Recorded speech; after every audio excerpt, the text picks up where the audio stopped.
반갑습니다. 옆에 한번 보시면서 인사하겠습니다. 감사로 승리하는 믿음의 삶이 되시기를 바랍니다. 매일매일의 삶 가운데 감사로 승리하시기를 축복합니다. 오늘 본문의 시대적인 배경은 8세기, 기원전 8세기 초입니다. 북이스라엘이 이미 아수르에 의해서 멸망을 당한 후였고 이제는 남유다의 차례가 되었습니다. 히스기야가 남유다의 왕으로 있을 때에 아수르가 침략을 하고 있는 상황이었습니다. 아수르는 이스라엘과 하나님을 모욕하였고 성전의 금과 은을 다 털어갔습니다. 언제든지 마음만 먹으면 예루살렘을 무너뜨릴 수 있다고 협박을 합니다. 이스라엘은 심각한 위기 가운데 처해 있었고 스스로에게는 아수르를 대적할 힘이 전혀 없었습니다. 따라서 이스라엘에게는 돌파구가 필요했습니다. 이스라엘 스스로의 능력이 아니라 외부에서 개입하는 다른 더 큰 능력이 필요했습니다. 이스라엘은 그때 누구를 의지했을까요? 제가 말씀을 읽다가 한 이야기가 떠올랐습니다. 어떤 사람이 길을 가다가 발을 헛디디고 낭떠러지에서 떨어지게 되었습니다. 그러다가 가까스로 나뭇가지를 붙잡고 매달리게 되었는데 그 매달린 상태로 필사적으로 하나님께 기도드렸습니다. 하나님 도와주십시오라고 필사적으로 기도를 드렸습니다. 그런데 그때 거짓말처럼 하나님께서 하늘에서 말씀하셨습니다. 네가 살고 싶으면 붙잡고 있는 그 나뭇가지를 놓아라 이렇게 말씀을 하십니다. 하나님 이거 놓으면 떨어집니다. 이거 놓으면 떨어져서 죽는데 어떻게 하라는 말입니까? 라고 따져 묻습니다. 그래도 하나님께서 네가 살고 싶으면 그 나뭇가지를 놓아라. 내 말을 믿고 놓아라 라고 하셨습니다. 곰곰이 생각하다가 이 사람이 이렇게 말합니다. 죄송하지만 거기 하나님 말고 다른 분은 없습니까? 라고 말합니다. 그 사람은 하나님의 말씀을 믿지 못하고 밤새도록 이 나뭇가지를 붙잡고 필사적으로 버텼습니다. 그리고 새벽이 되었을 때 해가 뜨면서 발 아래를 보았는데 바로 발 밑에 30cm 아래에 땅이 있었다는 것을 알게 되었습니다. 당연히 지어낸 이야기입니다. 그런데 이 사람이 하나님의 말씀을 들으면 살 수 있는데 고생을 덜 할 수 있는데 거기 하나님 말고 다른 사람 없습니까? 라고 묻는 이런 모습에서 어쩌면 우리의 모습이 보이지 않습니까? 세상에서 가장 어리석은 사람이 있다면 어떤 사람이겠습니까? 세상에서 가장 어리석은 사람은 공부 못하는 사람, 지혜가 부족한 사람이 아닙니다. 눈치가 없거나 머리가 나쁜 사람, 말을 잘 못하는 사람이 아닙니다. 바로 하나님을 믿는다고 하면서 하나님을 신뢰하지 않는 그런 사람이 바로 가장 어리석은 사람입니다. 이스라엘, 특별히 이 남유다는 아수르라는 이 위기 앞에서 어떻게 반응하고 누구를 의지합니까? 이스라엘은 애굽을 의지하는 것을 선택합니다. 애굽과 손을 잡으면 아수르로부터 안전하게 될 수 있을 것이다 라고 생각하고 애굽을 선택을 한 것입니다. 히스기야 왕은 아수르로부터 도움을 구하기 위해서 살기 위해서 애굽으로 사람을 보냅니다. 애굽으로 향하는 사람들은 어떤 마음을 가지고 가겠습니까? 이제 이 애굽으로 가면 우리가 살 수 있을 것이다. 아수르로부터 우리가 건짐을 받을 수 있을 것이다. 이런 희망을 가지고 그 발걸음을 옮겨갔을 것입니다. 1절에서는 당시 그 애굽에 대해서 이렇게 설명합니다. 병거가 많다. 그리고 마병이 심히 강하다라고 설명합니다. 이 당시의 말과 마병, 병거라는 것은 가장 큰 무기였습니다. 몇 마리의 말이 끄는 이 병거 위에서 달리면서 칼과 창으로 싸웁니다. 병거의 탄체로 달려가면서 많은 이 병거들이 동시에 활을 쏘면 이 활이 비처럼 떨어집니다. 그렇게 되면 상대하는 적으로서는 당해낼 방법이 없습니다. 오늘날로 치면 이 병거라는 것은 자주포 또는 무장한 장갑차 정도의 위력을 가지고 있었을 것입니다. 그렇기 때문에 병거가 많다.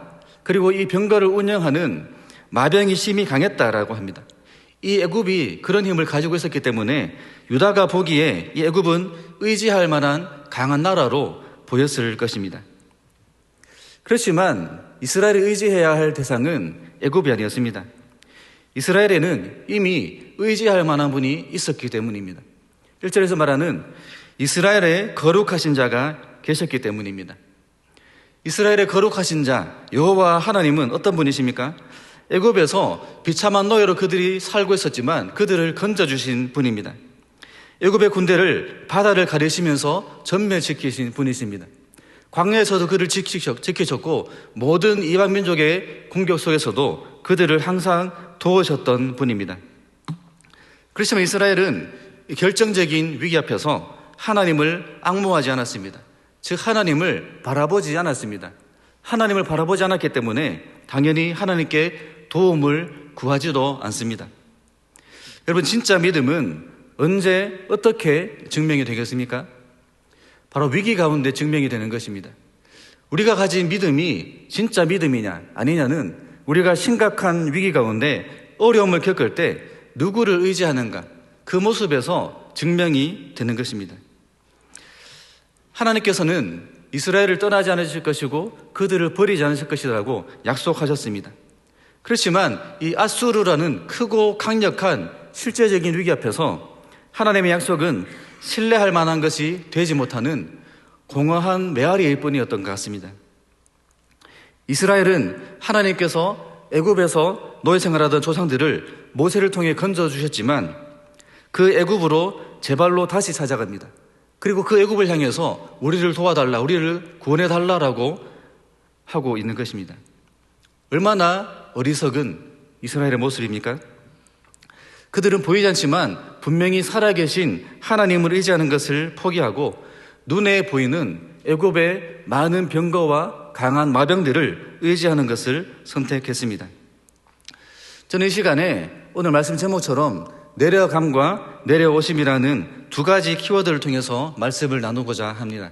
첫 번째 키워드는 내려감입니다. 1절에 도움을 구하러 애굽으로 내려가는 자들은 화 있을진저라고 합니다. 여기서 내려간다라는 표현이 있습니다. 이 내려감이라는 표현은 구약에서 여러 차례 등장하는데 특별히 요나서에서도 많이 등장합니다. 하나님께서 북이스라엘의 선지자였던 요나에게 명령하십니다.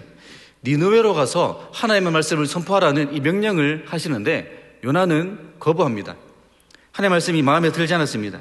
왜냐하면 당시 이 니느웨는 이스라엘의 원수 나라였던 아수르의 수도였기 때문입니다.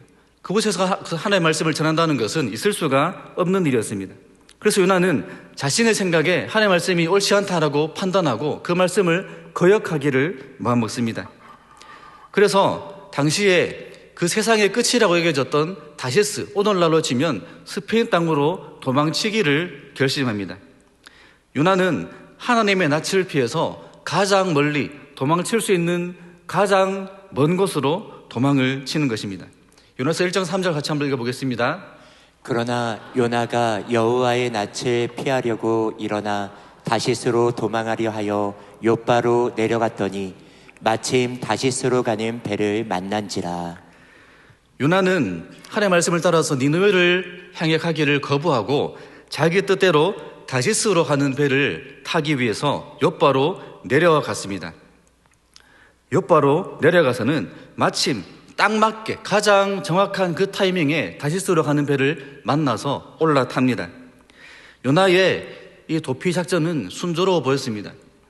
그런데 이 다시스로 가던 중에 엄청난 폭풍을 만나게 됩니다. 그래서 배가 난파될 위기에 처해 버렸습니다. 배에 탄 사람들은 배가 파괴되는 것을 막기 위해서 가지고 있는 물건들을 다 던지고 온갖 노력을 다 기울입니다. 그때 요나는 어디서 무엇을 하고 있었을까요? 1장 5절입니다. 그러나 요나는 배 밑층에 내려가서 누워 깊이 잠이 든지라. 요나는 배 밑층에 내려가 있다고 합니다. 그리고 그곳에서 누워서 깊이 잠들어 있습니다. 지금 폭풍이 몰아치면서 배가 파괴될 위기가 되었는데 죽을 수도 있는 그런 상황이 되었는데 배 위에서 난리가 났음에도 불구하고 요나는 지금 세상 모르고 잠을 자고 있다는 겁니다. 이 모습은 하나님 앞에서 영적으로 완전히 잠들어 버린 어리석은 선지자의 모습을 그대로 적나라하게 보여주고 있습니다. 자기 마음에 들지 않는 하나님의 낯을 피했다고 생각하고 성공적으로 도망쳤다고 생각했기 때문에 요나는 지금 세상 모르고 잠을 잘 수가 있는 것입니다. 요나는 결국 어디까지 내려갑니까? 바다 밑으로 내려가고 물고기 뱃속까지 내려갑니다. 하나님을 거역하고 자기가 원하는 길을 찾아가던 요나는 성공적으로 자신의 뜻이 이루어지는 것 같았지만 실상은 내려가는 것이었습니다. 여기서 내려간다는 것은 실패한다는 것입니다. 요나는 욥바로 내려갑니다. 그리고 배 밑으로 또 내려갑니다. 이스라엘 어떻습니까? 이스라엘은 애굽으로 내려갑니다. 이 두 장면에서 내려간다라고 할 때 이 내려감이라는 단어는 똑같은 히브리어 단어 야라드라는 단어를 사용합니다. 많은 병거와 강력한 마병을 자랑하는 이 애굽을 의지하기 위해서 찾아가는 내려가는 것은 지혜로워 보이고 드디어 돌파구를 찾은 것이라고 생각했을 것입니다. 그렇지만 그것은 무엇입니까? 그 내려가는 것은 실패하는 것이었습니다. 애굽을 의지한 이스라엘에게 주어지는 것은 평화와 안전이 아니었습니다. 1절에서 도움을 구하러 애굽으로 내려가는 자들은 화 있을진저라고 합니다. 재앙이 있을 것이라고 합니다. 이스라엘의 기대와 달리 당시 애굽은 사실 전성기에서 내려오는 지는 해일 뿐이었습니다. 아수르에 대적할 힘이 그들에게는 없었습니다. 그렇지만 애굽으로 내려가는 이스라엘에게 평안이 아닌 화가 있을 것이라고 하는 근본적인 이유는 따로 있었습니다. 그 근본적인 이유는 무엇이냐면 이스라엘의 거룩하신 자 여호와 하나님을 의지하지 않은 그 자체가 그들이 화를 당하고 재앙을 당하게 되는 근본적인 이유였습니다. 2절과 3절 같이 한번 읽어보겠습니다. 여호와께서도 지혜로우신즉 재앙을 내리실 것이라. 그 말을 편치 아니시고 일어나사 악행하는 자의 집을 치시며 행악을 돕는 자를 치시리니 애굽은 사람이요 신이 아니며 그 말들은 육체요 영이 아니라. 여호와께서 그 손에 드시면 돕는 자도 넘어지며 도움을 받는 자도 엎드려져서 다 함께 멸망하리라. 여기서 악행하는 자는 누구를 가리키겠습니까? 여기서 악행하는 자는 이스라엘을 조롱하고 하나님을 모욕하는 아수르를 뜻하는 것이 아닙니다. 악행하는 자, 이스라엘에서 악행하는 자는 애굽을 의지하는 자를 말합니다. 바로 이스라엘을 뜻하는 것입니다. 그리고 2절과 3절에서 행악을 돕는 자, 돕는 자는 애굽을 말합니다. 그리고 3절에 도움을 받는 자, 다시 말해 애굽의 도움을 받는 자는 이스라엘을 말하는 것입니다. 하나님은 무엇이 악행이라고 하신다는 겁니까? 위기 앞에서 애굽을 의지하는 이 행위 자체, 애굽을 의지하기 위해서 내려가는 이 자체를 행악이라고 악행이라고 하십니다. 우리가 세상 속에서 하나님이 아닌 다른 대상을 의지하는 것은 그것은 어떤 것이든 간에 내려가는 것, 실패하는 것입니다. 하나님을 의지하지 않고 세상의 방법을 찾는 것, 그것이 물질이든지 힘이든지 사람이든지 하나님이 아닌 다른 것을 우리가 의지한다면 그것은 실패입니다. 융통성이나 처세술이나 지혜가 아닙니다. 심지어 하나님은 그런 모습을 향해서 악행, 행악이라고 말씀하십니다. 여러분, 우리 인생에서 가장 큰 실패가 무엇이겠습니까? 돈을 잃어버리는 것은 실패가 아닙니다. 명품 옷을 못 입는 것은 실패가 아닙니다. 하나님을 잃어버리는 것이 실패입니다. 좋은 차를 타고 비싼 명품백을 들어도 하나님을 의지하지 않는 그 삶은 그 자체로 실패입니다. 세상에 어떤 것이든 그것이 든든하고 편안함을 주는 것 같을지라도 하나님을 신뢰하지 않는 그 삶 자체가 바로 실패이며 악행이라고 오늘 성경은 말하고 있습니다. 애굽은 신이 아니라 사람일 뿐이었습니다. 애굽의 많은 말들은 육체이며 영이 아니었습니다.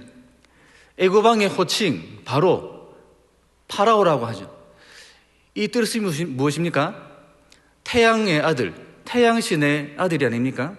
심지어 바로는 신이라고 여겨졌지만 그 바로조차도 그저 사람일 뿐이었습니다.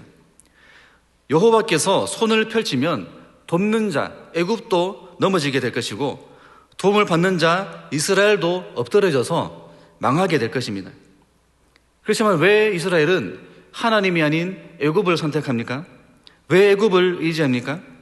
애굽의 수많은 병거와 강력한 마병이 마병들이 그들의 눈을 가렸기 때문입니다.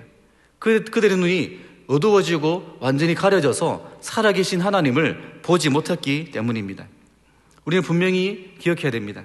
세상이 크고 두려울지라도 그 어떤 것도 하나님보다 크고 강하지 않습니다. 어떤 일이 있어도 아무리 어려운 상황 가운데 있을지라도 하나님이 아닌 세상의 끈을 붙잡고 내려가는 인생, 실패하는 인생이 되지 마시기를 간절히 소망합니다. 위기와 고난, 어려움을 겪을수록 여러분의 믿음을 증명한 기회로 삼으시기를 축복합니다. 두 번째 키워드는 내려오심입니다. 이제는 하나의 편에서 이 장면을 한번 보기를 원합니다. 하나님께서는 이스라엘에게 거역을 당하고 버림을 받았습니다. 그런데 하나님은 하나님 자신이 아닌 그 애굽을 의지하면서 내려가는 이스라엘을 어떻게 보시면서 반응하십니까? 은혜도 모르고 믿음도 없는 그들을 보시면서 어떻게 하나님께서 반응하시겠습니까? 하나님께서 버림받으셨기 때문에 똑같이 그들을 버리시고 그들이 망하는 것, 그들이 멸망당하는 것을 보면서 박수를 치십니까? 결코 그렇지 않습니다. 오히려 하나님은 그들을 위해 싸우신다고 하십니다. 하나님을 버린 그들을 위해서 하나님은 싸우십니다. 4절과 5절에서 하나님은 자신을 사자와 새에 비유하십니다. 여러분, 사자는 먹잇감을 빼앗기지 않으려고 필사적으로 싸웁니다. 그리고 새는 새끼를 지키기 위해서 필사적으로 날개짓을 합니다. 여러분, 영상에서 사자가 사냥을 하고 먹잇감을 물어 뜯는 장면을 보신 적이 있을 것입니다. 만약에 사자가 목자가 치는 양을 잡아먹으려고 한다면 목자는 달려가서 사자를 쫓아내기 위해서 온갖 방법을 다 쓸 것입니다. 목자들이 함께 몰려가서 지팡이나 물맷돌 같은 것으로 공격을 하고 소리를 치고 위협을 하면서 어떤 방법을 쓰든지 그 사자를 쫓아내려고 할 것입니다. 그렇지만 사자는 이 먹잇감을 지키기 위해서 절대로 포기하지 않습니다.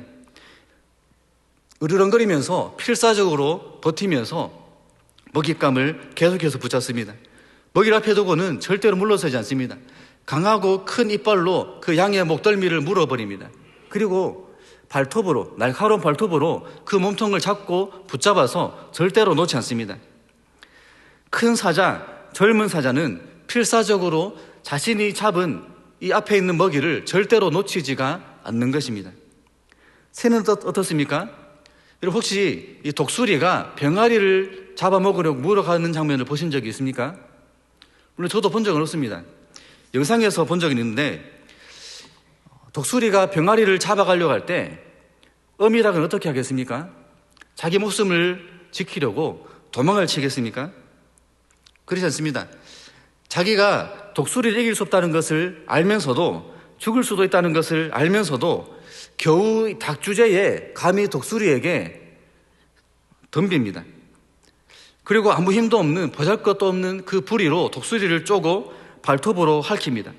독수리에게는 이 어미닭의 공격이 전혀 타격이 없을 것입니다. 그럼에도 이 어미닭은 죽을 각오로 날갯짓을 하면서 자기 새끼를 찾으려고 안간힘을 씁니다. 젊은 사자와 날갯짓을 하는 새, 하나님은 무엇을 말씀하시는 것입니까? 그것은 이스라엘을 향한 하나님 자신의 절대 변하지 않는 강력한 구원 의지를 나타내 보이시는 것입니다. 하나님은 절대로 자기의 백성을, 하나님의 자녀를 빼앗기지 않으십니다. 그렇기 때문에 아수르는 하나님께 속한 이스라엘과 예루살렘을 절대로 빼앗을 수 없습니다. 믿음이 없는 이스라엘, 자신들에게 도움을 구하는 이스라엘을 도우려고 하는 애굽도 하나님에게서 이스라엘을 떼놓을 수가 없습니다. 심지어 이스라엘 자신의 믿음 없음과 불순종의 모습조차도 하나님께서 그들을 포기하도록 하지 못하십니다. 왜 그렇습니까?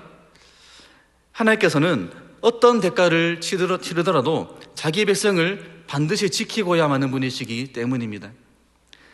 하나님의 그 사랑에는 실패가 없기 때문입니다. 6절 말씀입니다. 이스라엘 자손들아, 너희는 심히 거역하던 자에게로 돌아오라. 하나님은 하나님 자신을 가리켜서 심히 거역하던 자라고 표현하십니다. 여러분, 혹시 이 말씀에서 하나님의 안타까운 마음이 보이십니까? 너희는 나 여호와를 심히 거역하고 떠났다.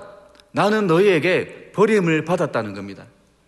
그렇지만 그럼에도 불구하고 너희는 다시 나에게 돌아오라. 심히 거역하던 나에게로 돌아오라라고 하십니다. 여러분, 아이러니하지 않습니까? 이스라엘은 하나님이 자신들을 도울 힘이 없다고 생각하면서 버렸습니다. 그렇지만 하나님께서만 이스라엘을 도울 힘을 가지고 계셨습니다. 하나님은 자기 백성에게 버림을 받으셨습니다. 거역을 당하셨습니다. 그렇지만 그 하나님은 거역하고 악을 행한 그들을 다시 부르시면서 돌아오라라고 하십니다. 얼마나 말이 되지 않는 모습이고 이해되지 않는 모습입니까? 너무나 죄송한 표현이지만 얼마나 바보 같은 하나님의 모습입니까? 저는 이렇게 묻고 싶습니다.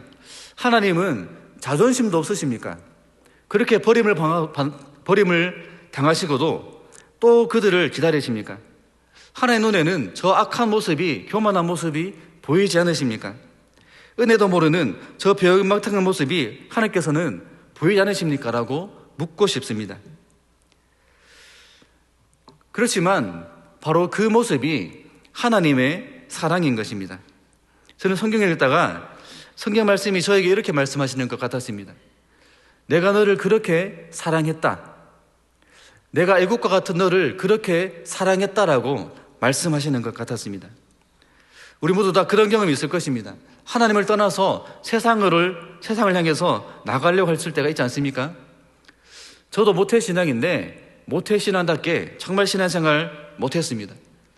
많이 방황하고 하나님 정말 계시기는 한 건지 의심하고 믿어지지가 않았습니다. 그렇지만 하나님은 저를 끝까지 포기하지 않으셨고 하나님의 때에 만나 주셨습니다. 하나님께서 저에게 찾아오셨습니다. 우리가 하나님을 붙잡은 것이 아닙니다. 하나님께서 우리를 붙잡아 주셨고 하나님께서 은혜와 사랑을 알게 하셨습니다. 하나님께서 우리를 자녀 삼아 주셨습니다. 그렇기 때문에 우리는 이 자리에서 하나님의 은혜와 그 긍휼하심을 힘입어서 하나님의 사랑을 입은 자로서 하나님을 예배하는 이곳에 있을 수가 있는 것입니다. 말씀을 읽으면서 4절의 한 단어가 눈에 들어왔습니다. 같이 한번 읽겠습니다. 이와 같이 나 만군의 여호와가 강림하여 시온산과 그 영 위에 언덕 위에서 싸울 것이며, 만군의 여호와께서 강림하신다고 합니다. 그리고 시온산과 그 언덕, 다시 말해 예루살렘에서 싸우실 것이라고 하십니다. 여기서 이 강림이라는 단어를 한번 주목해 보시기 바랍니다. 여기서 강림이라고 번역한 단어는 야라드입니다. 여러분, 야라드 무슨 단어라고 했습니까? 요나가 내려갔을 때, 그리고 유다가 이스라엘이 애굽을 향해서 내려갔을 때 썼던 단어가 야라드입니다. 똑같은 단어입니다. 두 번째 키워드가 내려오심이라고 말씀드렸습니다. 하나님께서는 하늘로부터 시온산 예루살렘으로 강림하십니다. 즉 내려오시는 것입니다. 이스라엘은 하나님을 버리고 예루살렘에서부터 애굽으로 야라드 내려갔습니다. 그렇지만 하나님은 버림을 받은 하나님께서는 이스라엘이 떠나버린 그 예루살렘으로 야라드 강림하십니다. 그리고 그들 가운데 그들을 위해서 내려오십니다. 그리고 큰 사자, 젊은 사자와 같이 이스라엘을 위해서 싸우실 것이고 그들을 놓지 않으시고 포기하지 않으신다고 하십니다. 하나님은 자신을 떠난 이스라엘 향해서 돌아오라, 심히 거역하던 자에게로 돌아오라라고 하십니다. 하나님은 이렇게 절대로 택하신 자녀를 포기하지 않으시고 세상에 빼앗기지 않으십니다. 우리가 아무리 하나님을 떠나려고 해도, 아무리 세상을 향해서 나가려고 해도 하나님은 허락하지 않으십니다. 마치 누가복음 15장에 우리가 잘 아는 것처럼 아들이 아버지를 버리고 떠나버렸지만 이 아버지는 하염없이 그 자리에서 아들을 기다리고 있는 것처럼, 그리고 그 아들을 발견하자마자 달려가서 그 아들을 안고 입을 맞추고 잔치를 벌여주었던 그 아버지의 모습처럼 하나님은 언제나 변함없이 우리가 방황하든 실패하든 넘어지든 내려가든 우리를 기다리고 계십니다. 우리 세상을 사랑해서 세상으로 내려가려 해도 하나님은 우리 가운데 내려오셔서 우리를 결코 놓치지 않으십니다. 하나님은 절대 세상 가운데 우리를 빼앗기지 않으십니다. 택하신 우리를 지키시기 위해서 사자와 새와 같이 어떤 수단과 방법을 가리지 않으시고 우리를 붙잡으시는 분이 바로 우리의 아버지 하나님이십니다. 하나님께서 이처럼 우리를 지키시기 위해서 수단과 방법을 가리지 않으신다. 가장 확실한 그 증거가 무엇이겠습니까? 그 증거는 바로 죄와 허물로 죽었던 저와 여러분을 위해서 성부 하나님께서 성자 하나님 예수 그리스도를 이 땅 가운데 내려보내신 사실입니다. 예수님께서는 아버지 뜻에 순종하셔서 우리와 함께 하시는 하나님 임마누엘이라는 이름으로 이 땅 가운데 오셨습니다. 죄로 가득한 이 땅 가운데 내려오셨습니다.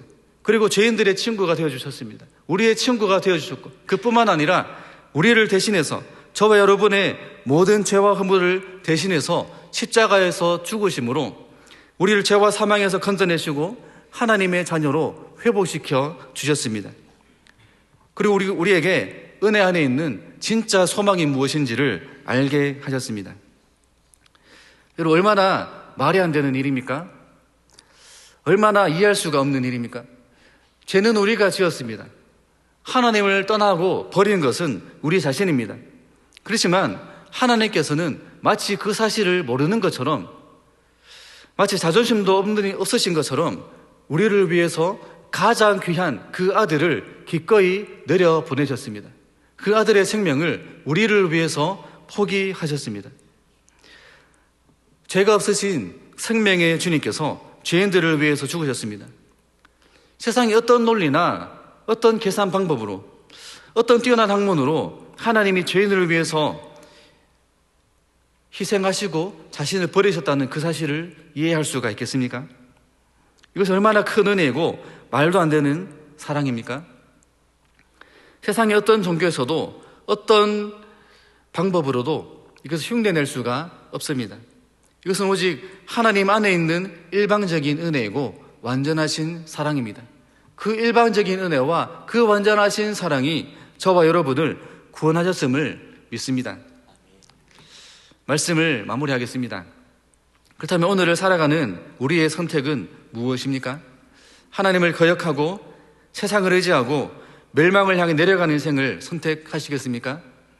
아니면 우리 가운데 내려오셔서 어떤 일이 있어도 우리를 지키시고 인도하시는, 우리를 포기하지 않으시는 살아계신 하나님을 신뢰하시겠습니까? 지금 혹시 절망 중에 있는 분이 계십니까? 고난의 터널을 지나면서 모든 것이 막혀있는 상황같이 느껴지는 그런 분이 혹시 계십니까? 다 잃었어도 우리가 하나님 안에 있으면 소망이 여전히 있습니다. 모든 것이 다 떠났어도, 모두가 다 떠났어도 하나님과 동행하면 우리는 일어설 수가 있습니다. 다른 선생님 자주 하시는 말씀처럼 자빠져도 은혜의 자리에서 자빠지면 우리에게는 여전히 소망이 있는 줄로 믿습니다. 왜냐하면 하나님은 택하신 자녀들을 위해서 내려오셨기 때문입니다. 어떤 일이 있어도 우리를 반드시 지키시고 가장 좋은 길로 인도하시는 분이시기 때문입니다. 하나님은 반드시 우리와 함께 하시며 끝까지 우리를 붙잡아 주실 것입니다. 우리를 지키시기 위해서 필사적으로 싸우시는 하나님께 돌아가는 것이 우리의 유일한 소망인 줄로 믿습니다. 그래 하나님의 은혜로 날마다 승리하는 삶이 되시기를 예수님의 이름으로 축복합니다. 함께 기도문 보시면서 기도드리겠습니다. 하나님 아버지, 우리는 어리석어서 세상을 의지하며 내려가는 길을 선택할 때가 많습니다. 눈에 보이는 것을 의지하며 세상의 힘을 신뢰할 때가 많습니다. 그러나 우리의 실패에도 불구하고 하나님께서 우리를 위해 내려오셨음을 믿습니다. 예수님께서 우리 가운데 오신 것을 믿습니다. 이제 우리의 시선을 세상이 아닌 하나님께 두게 하소서. 어떤 환경에서도 하나님만이 우리의 참된 도움이심을 믿게 하소서. 시간 기도 제목 보시면서 함께 통성을 기도하시겠습니다. 하나님 감사드립니다. 믿음이 없고 연약한 우리를 위해서 이 땅 가운데 내려오셔서 가장 귀한 예수 그리스도 우리 가운데 보내시며 그 은혜와 사랑을 말씀해 주시고 우리에게 날마다 은혜와 그 사랑을 베풀어 주심을 보여주심을 너무나 감사드립니다. 우리는 믿음이 없어서 교만해서 하나님을 의심할 때가 많고 세상을 의지할 때가 너무나 많습니다. 세상을 향해 내려가고 실패할 때가 너무나 많습니다. 하나님, 그렇지만 주님께서 베풀어 주시는 그 영원하신 사랑, 실패하지 않는 그 사랑이 우리를 붙잡아 주시고 우리에게 날마다 은혜를 베푸시는 줄 믿으며 일어나게 하시고 소망을 붙잡게 하여 주시옵소서. 날마다 은혜 가운데 있게 하시고 주님만이 유일한 소망이시며 주님만이 능력이시며 살아계신 하나님만이 우리를 도우실 수 있는 우리 아버지 하나님을 믿게 하시며 신뢰하게 하시며 그 하나님과 동행하는 믿음의 삶을 살아갈 수 있도록 주께서 역사하여 주시옵소서. 살아계신 하나님, 우리 속과 믿음 없는 우리의 자격 없음을 보지 않으시고 긍휼과 은혜로 우리를 덮어주심을 감사드립니다. 세상은 크고 두렵고 우리를 넘어뜨리려 합니다. 그때마다 우리는 넘어지고 실패하지만 하나님은 결코 우리를 놓지 않으심을 믿습니다. 우리의 연약함과 어리석음을 용서해 주시고 하나님 온전히 바라보는 믿음을 허락하여 주시옵소서. 세상을 바라보고 세상을 향해 미끄러져 내려가는 인생이 되지 않게 붙잡아 주시옵소서. 날마다 주님과 동행하기를 갈망하며 주님 바라보며 주님 안에서 흔들리지 않는 소망을 붙잡게 하여 주시옵소서. 우리를 위해 땅 가운데 내려오신 크신 사랑에 감격하여 날마다 살게 하시고 주님께서 주신 믿음으로 승리하는 우리의 삶이 되게 하여 주시옵소서. 오늘 드리는 모든 예배를 통해서 하나님만 홀로 영광 받아주시고 높임을 받아 주시옵소서. 말씀 전하시는 담임 목사님을 간간하게 붙잡아 주시고 성령으로 충만하게 지켜 주시옵소서. 하나님께 자원하는 마음으로 헌금을 드립니다. 모든 것이 주님의 것이라는 믿음으로 올려드리는 그 손길에 기쁨이 충만하게 하여 주시옵소서. 주님께서 받아주시고 하나님 나라의 선한 일과 목적을 위해서 합당하게 사용하여 주시옵소서. 예수님의 이름으로 기도드립니다. 아멘.